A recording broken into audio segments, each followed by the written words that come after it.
everyone, and welcome to another video of Elite Dangerous with Ryan JP. This is going to be a guide of the mission you are going to probably want to do when you are beginning the game. And it's also going to be helpful for those who already have played some the game and are already in some other stages, maybe doing bounty hunting or mining or trading or whatever, because, well, I'm going to explain how the mission works.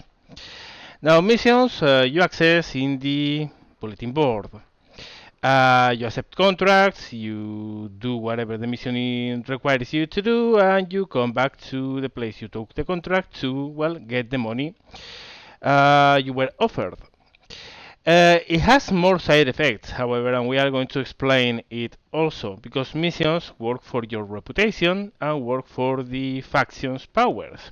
If you are doing missions for a faction, and you are succeeding in them, that means that the faction you're working for, well, is having success, and they will increase their influence in the system, and they are based on or the system where you accepted the missions from. So by doing mission, you can affect somehow the power balance of minor factions in the game. Of course, it's a very slow process because you can't affect just one individual, can't affect the politics of a whole system on his own. If it's small, actually, the actions for individuals are pretty noticeable, but if the system is very large and has a lot of population, well, it requires a lot more to do to interfere with those. But hey, there are already actually clans or groups of people who play together who actually get to do missions, and specifically so to increase the power of a given faction, and they are succeeding at that. So that's something you can also do in the game through missions. But let's look at them. Let's see what those are. Well, to do missions, you access them by going in the bulletin board.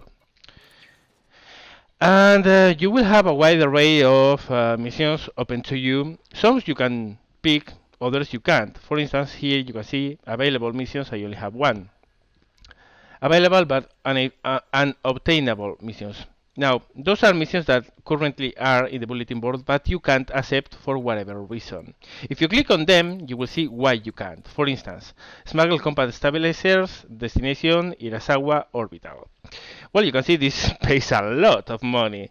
The problem is that you need to transport 39 tons, and our ship currently can't do that, so it's in red, and that you need a minimum required trade rank of merchant, and rather, right now we are peddlers.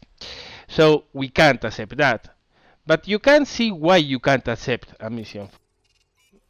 Sometimes you are required to have a given relationship with the faction that offers the mission. As I said, doing missions for a faction increases your reputation with them. You will get them to be friendly towards you and finally allied. And some missions you can only accept when you are in those status. So that's another reason why you can or can't accept a mission. For instance, this one is only 371 credits. It's not a lot. But you need to be mostly aimless in exploration and friendly, and you aren't. And the handler needed the same, you need a rank you don't have. Sometimes you get available but unobtainable missions because you don't have the cargo. For instance, we saw before, this one we can't because we need 108 tons of cargo capacity, and we don't have that. But say that you are in a ship that can mount that amount of cargo, but simply you don't have the fittings yet for that. So you might want to check the missions and see if some of them you might actually accept if you change your outfitting. And if you can do so, and there's outfitting in the station, in this one there is not, well, you can change your outfitting to get more cargo base, and then you can accept that mission. Another important thing about the missions: effect on reputation and effect on influence. Now, effect on reputation, low in this case, for instance, well, we are going to accept the one that's up there. This requires us to take some small, it's a courier job. We don't even need cargo space for this. And here down there you can see effect on reputation medium, effect of influence low. Now, effect on reputation medium means that it has a pretty strong effect on your reputations towards this particular group of people, which is the LHAs the LHS 2884 General Exchange. So that's an organization, and if you do this mission for them, you will increase your reputation with them, which on the long term can lead to you being allied with them and getting better missions. Down, effect on influence, low. What does it mean, low? Well, that means that this mission in particular, doing it, it will help this faction, the General Exchange, a little bit, but it's not a lot of influence. So if you are looking for missions that increase the influence of a given minor party in a system, you want to go for the missions that affect a lot, have a lot of effect on influence. If you want to ally yourself with those factions, you want to accept missions that have a big effect on the reputation with them. The rest of the things, well, is pretty obvious. Rewards. You also get fines in case you don't deliver the or you don't complete the job in time. As you can see, for instance, this one has a time left of 45 minutes, but it has no fine. If we go here, it has no fine, but this one probably one of the big expensive ones. There, fine. This usually is in transport missions and is to cover for the risk of you doing something bad, like stealing the cargo and using for your own purposes, selling it in the black market, whatever. If you accept this contract and you don't deliver the cargo, you get fined by the amount that is included in the contract. In this case, almost 16k credits, which is not a lot, but of course the reward is very high. So, well, more things. Well, in case you find no suitable contracts for you, it might happen that you are in a station and there are no available missions. And the trick of getting more cargo to accept some cargo missions is not there. Well, you can do one of two things. One is sitting out, because missions refresh each 5 minutes, more or less. So it's 5 minutes. If you check the bulletin board, the missions will have updated, and they might or might not be some more missions that you can accept. Another thing you can do is to go to a place with a lot of missions. Now, how do you find places with a lot of missions? Well, it's as easy as going to the galaxy map. And well, right now we can see where we are. We are in this system, LHS 2884. And if we look around, we see a lot of systems. We don't know in which of them there will be a lot of missions and in which not. Well, you can use this filter here, population sort by size. If you scale up this, you set the minimum amount of population of the systems you want to be shown in the map. If you set it to the maybe 60% mark or so, like here, you will see that some systems have disappeared. You don't see them anymore. There's one here, you can see. There's one here, you can see.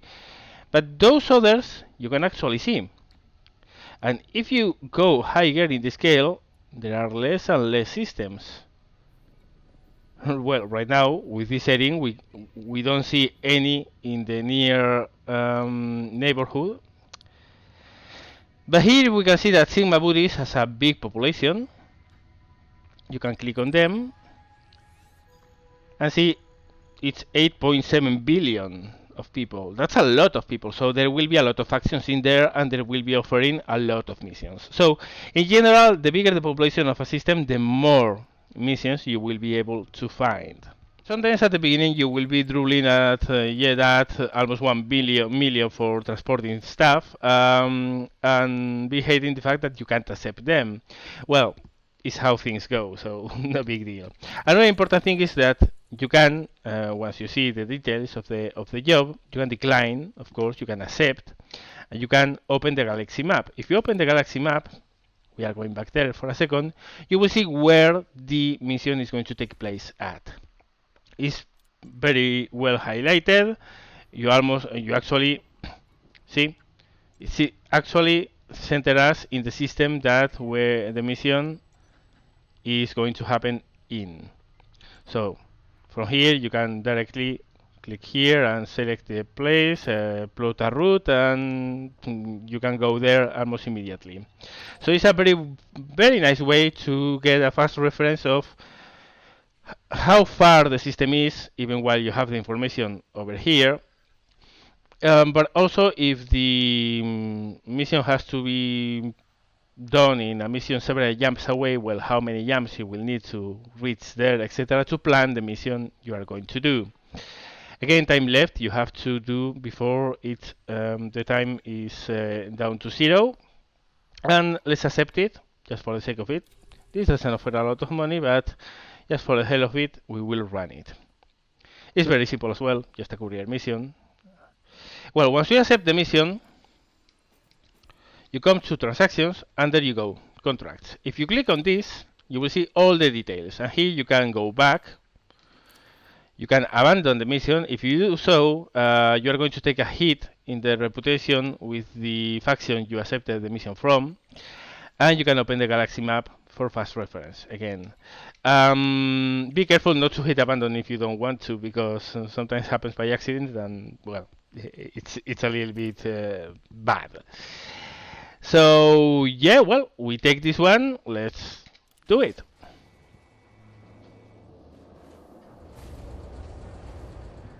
By the way, just for the hell of it, this port is awesome. Look at it. Looks amazing.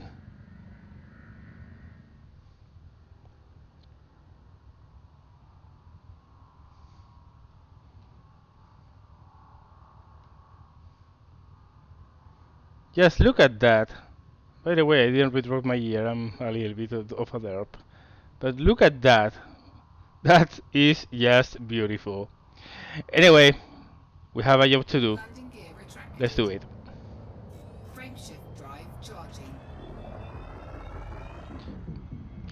Okay, so when you reach the system, you go to your left panel, go to transactions, click on it, and car terminal is where we are looking to go for. So you go to navigation. Actually, I'm going to set filters, so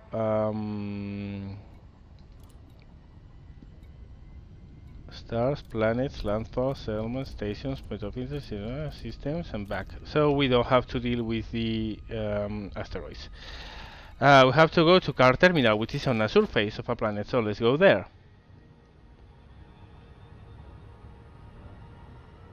Okay, so we are coming close. Wow, the looks on this planet are simply great. So we are going to do the final approach to car terminal.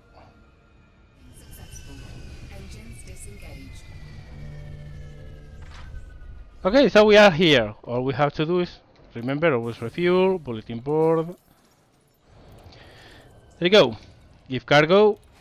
We receive the money in exchange, which is pretty good. Now we have here two.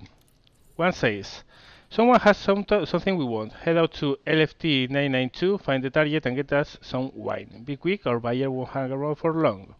So in this kind of mission, which is new to Horizons, by the way, you have an estimated ETA of the target in the area you are going to hand him.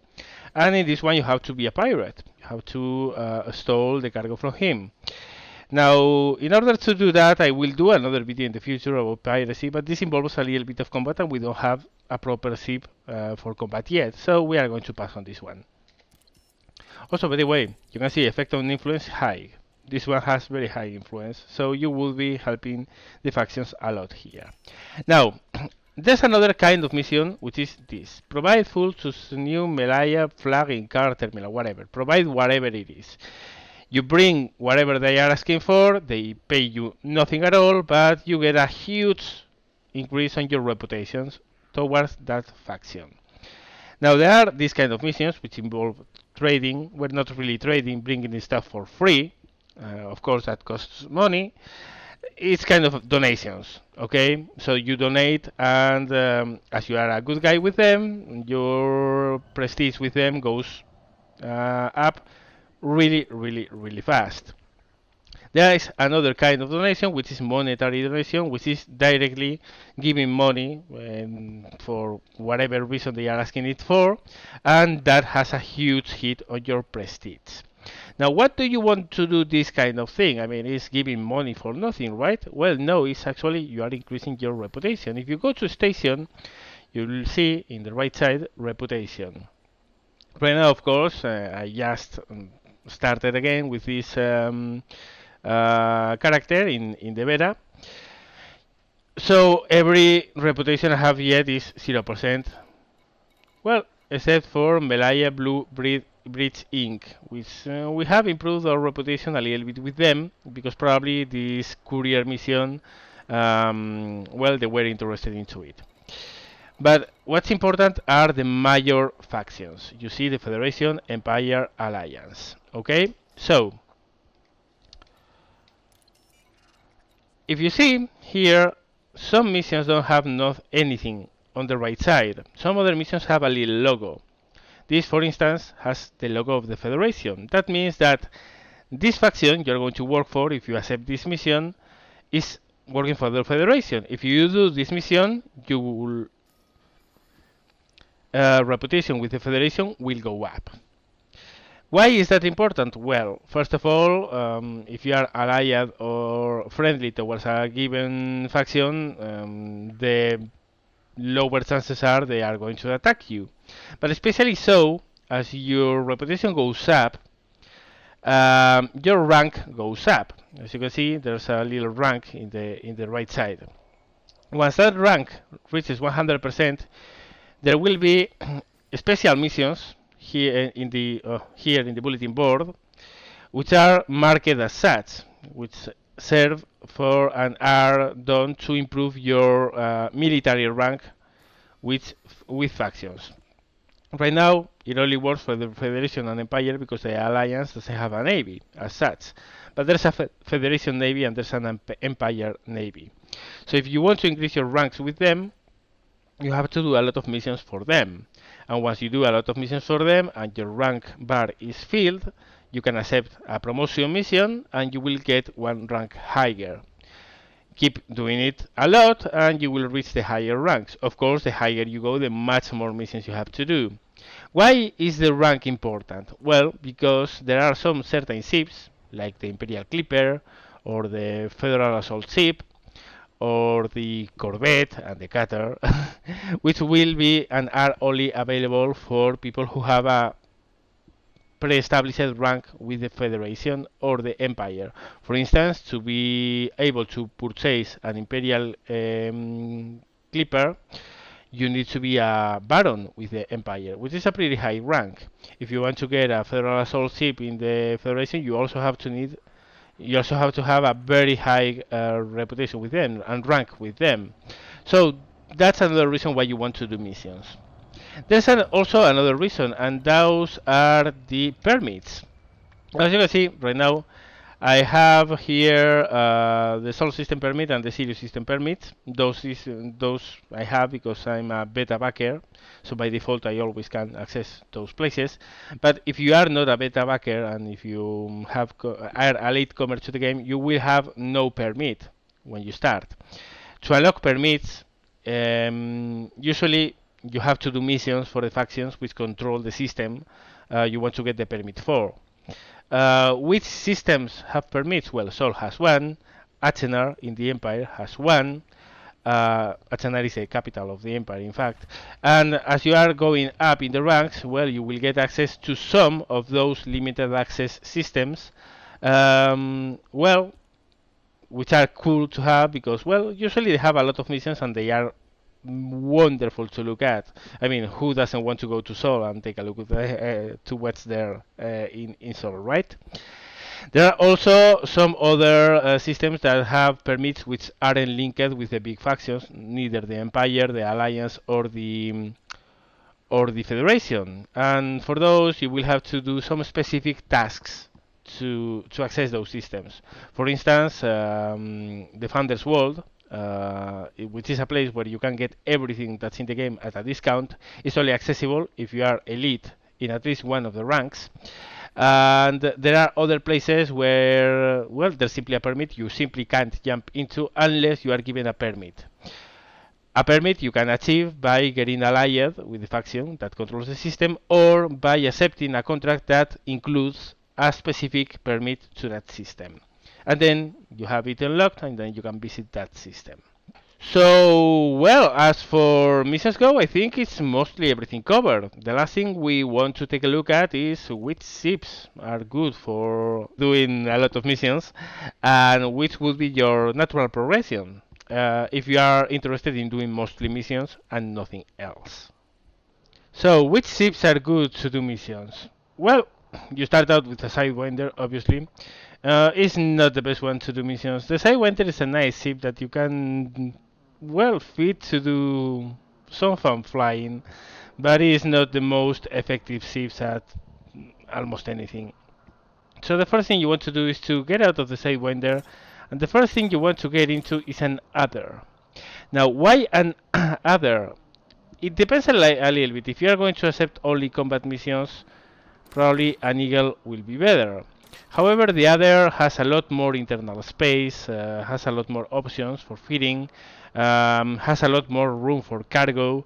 You can put some frameshift interdictors and cargo hatch breakers while remaining good in combat and being able to load quite enough amount of goods so you can take on pirating missions. It's a decent combat ship, decent small combat ship. It's not that expensive. It comes out at 87,000 credits, not at the 8,000 you can see here, because again this is beta and prices here are much lower. So yeah, it's a pretty good multi-role ship and one that you will be able to afford very soon. If you are into something more focused into combat, you can go with the Viper, which is almost 150,000 credits, but it takes a lot more to feed properly, and is much more combat oriented. So yeah, again, it depends a little bit. I would advise to start with the other and then move on to the Cobra Mark III or even the Viper Mark IV. And I still have to try this ship in depth, but they are both very capable. The Cobra is a Paramount multi-role ship. It's ultra fast. Has room to do whatever you want to do. It's very easy to change from one setup to another, from a combat to a pirate to a smuggler. So it's an effective combat ship.